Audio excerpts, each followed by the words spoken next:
Welcome back, and I hope you had as enjoyable of a break as it could be.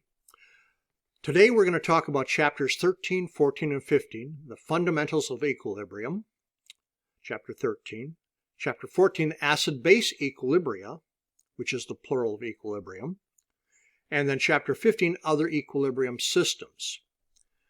We're going to break this down, or I'm going to break this down into certain segments, about 15 minutes each, or maybe sometimes a little bit less. But let me know if you have questions as we go through this. First of all, just what does equilibrium mean? Equilibrium means that in any given system, more than one species can exist. So that before, when we talked about reactions, we had the reactants on one side of the equation, we had the products on the other side. If you look inside this blood vessel here, you can see that you've got carbon dioxide diffusing into the blood vessel, combining with water. And then it's going back and forth. H2CO3 is carbonic acid. And of course, as you know, weak acids can dissociate into the two different ions that you have there. So this is the sort of equilibrium. You don't have any one product there. Over time, there is at some point at which all of those are together, and they reach a point where the concentration is not changing unless you change the outside parameters. Now, reactions with an equilibrium appreciable reverse reaction are often best represented as an equilibrium. Now, what this should show is between the N2O4 gas and the 2NO2 gas is an arrow in one direction and an arrow in the other direction. Somehow this didn't quite translate into this type of a system.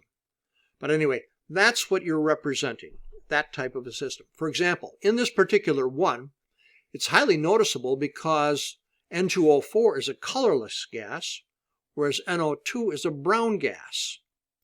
And so when you put the N2O4, the nitrous oxide, is placed in a closed container at 100 degrees, what happens is this reddish-brown color starts to develop, indicating that formation of NO2. So in other words, the forward reaction is taking place. However, once you build up that concentration of NO2 to a certain level, it's going to start going back to the other way. Now, at equilibrium, the amount of reactants and the products stop changing. So a few key things here. I mean, this can be shown here. At time 0, you've got N2O4.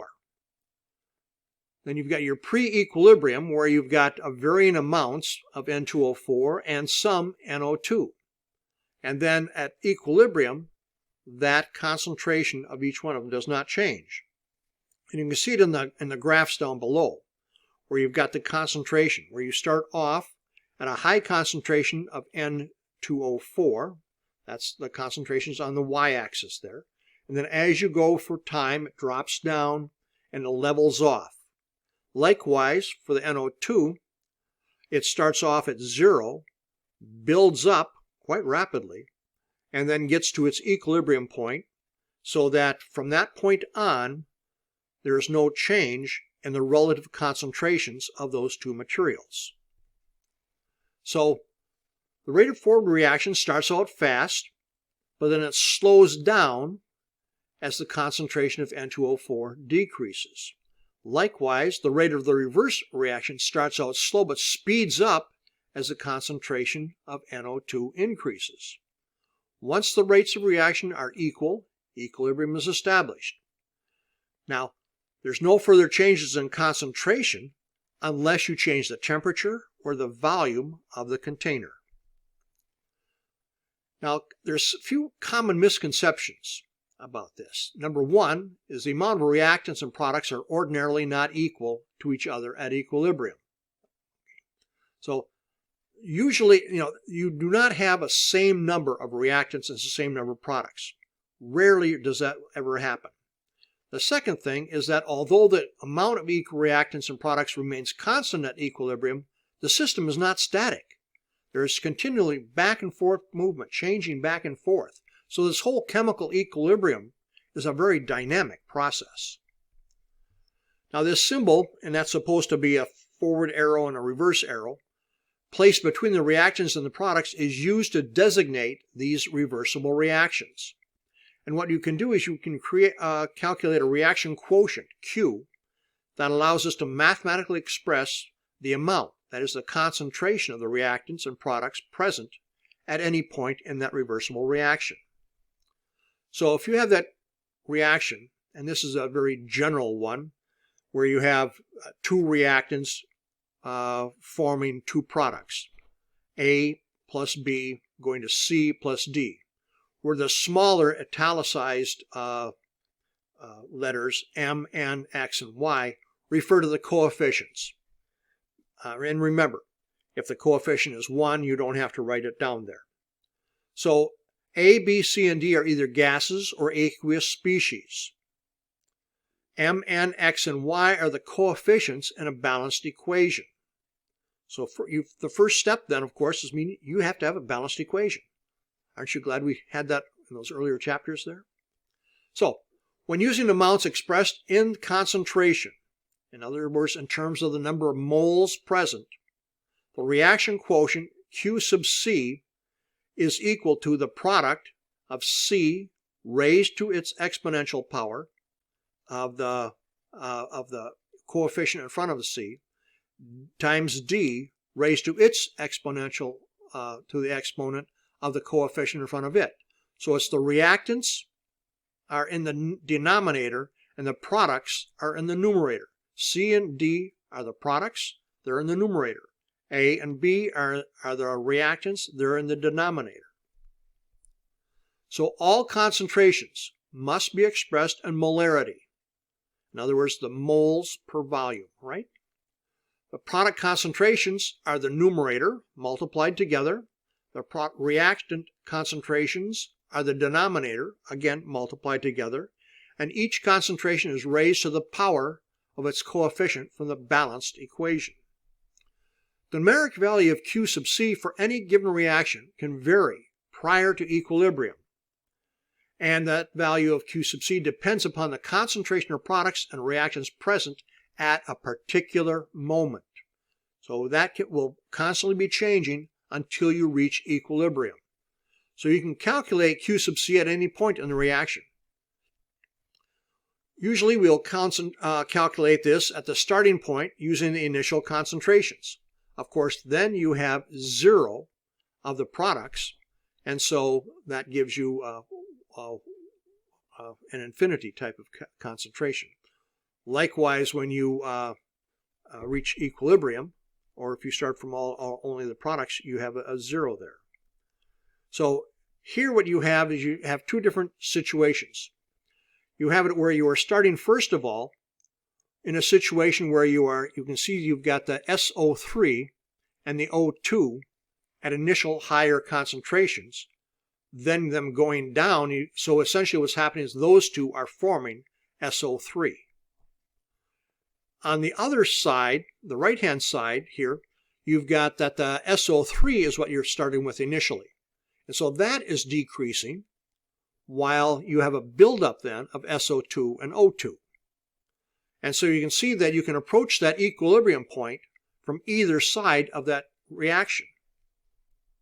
And that's what you're seeing down below. You've got the reaction quotient rising up till the equilibrium is reached. However, on the other side, because you're starting with infinity there, you are going down until equilibrium is reached. So the value of Q when the reaction is at equilibrium is called the equilibrium constant. Now, Q sub C at equilibrium will equal K sub C. Okay? And this is not a kinetic rate constant. This is just the equilibrium constant. We'll talk about a kinetic rate constant later on. So for this reaction, you can see that Q sub C has exactly the same form as K sub C. It's just that for K sub C, the concentration must be those at equilibrium, whereas Q sub C can be calculated for any point in the reaction prior to or at equilibrium.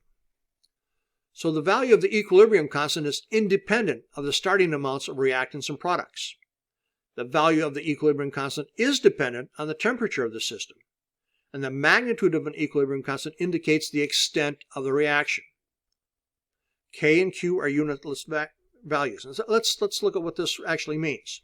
So if K is very small, the mixture contains mostly reactants at equilibrium. If K is very large, the mixture contains mostly products at equilibrium. The value of K gives no indication as to whether the reaction is fast or slow. Now, for this system, a system that is not at equilibrium will proceed in the direction that establishes equilibrium. And we saw that when we looked at the SO3 plus O2 going to, SO2 plus O2 going to SO3, or SO3 going back to SO2 and O2. But a system not at equilibrium will proceed in the direction that establishes equilibrium. By comparing Q to K, it's possible to determine which direction the system will proceed and to achieve equilibrium.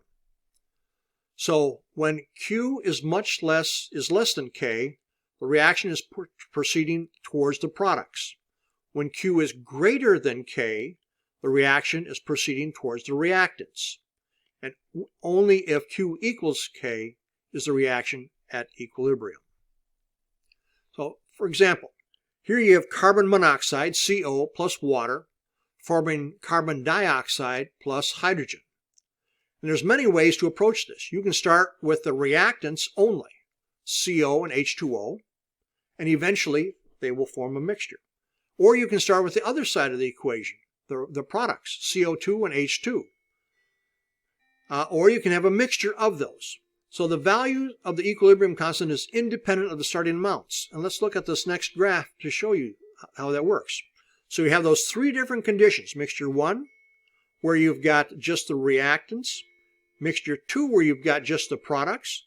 And mixture 3, where you've got a combination of reactants and products. And that's before any reaction begins. Once those are exposed to each other, at equilibrium, you are going to have the mixtures will become the ones that you have on the other side. And you see that Q equals K, or 0.640 in each case once that equilibrium is established. Now, a homogeneous equilibrium is one in which all of the reactants and products are present in the same phase. The ones that we have just been looking at have been in the gaseous phase. And it's most common that these phases will either be all liquid or all gases. Reaction quotients include concentration or pressure terms only for gaseous and solute species. For gas phase solutions, the equilibrium constant may be expressed in terms of either the molar concentrations, K sub C, or partial pressures, K sub P. So here we have one where you have a liquid system, HF, plus water, going to the hydronium ion H3O plus the fluoride ion. Also, you have a benzene gas going to form methane plus, no, that's ethene plus hydrogen. For gas phase solutions, the equilibrium constant may be expressed in terms of either the molar concentration Kc or the partial pressure. So the relationship between these two K values can simply be derived from this ideal gas equation. Remember, this is just a review of what we had before. PV equals nRT, the ideal gas equation. But if you divide both sides by V, you end up with P equaling N over V times RT. And as we know, N over V just equals M. So let's see what this, so the relationship between K sub C and K sub P is then Kc RT to the delta N, where delta N is the change in the number of moles of gas, R is our gas constant, 0.82, and T is a temperature. And let's stop for this one.